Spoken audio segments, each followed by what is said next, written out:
Paddling TV is brought to you by Suspends Kayak and Canoe Storage Racks, designed to protect your kayaks and canoes and keep them looking like new.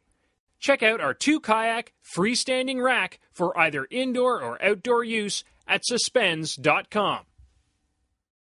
If you plan on doing any coastal kayaking, then you'll need to learn about how to deal with currents and tides in order to travel safely and efficiently in the ocean. Both can be predicted with incredible accuracy using tide books and marine charts.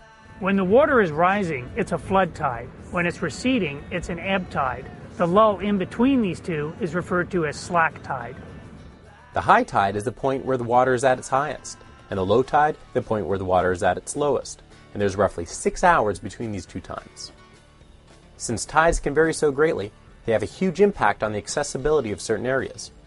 It's not uncommon for channels with plenty of water at high tide to become completely dry at low tide. Marine charts provide this information and will let you plan accordingly. But it's tidal currents that have the most impact on a sea kayaker. Tidal currents are caused by the massive amount of water associated with the changing tide being forced around islands and up channels.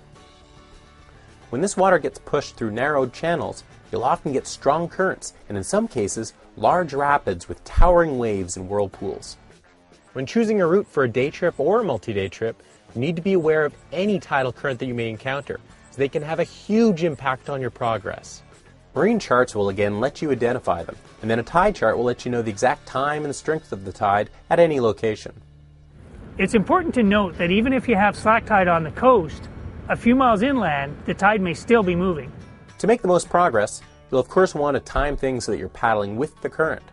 If you're doing a day round trip, this will mean timing things so that you paddle away with the current, and then turn around and make your way back home when the tide changes so that you'll paddle home with the current.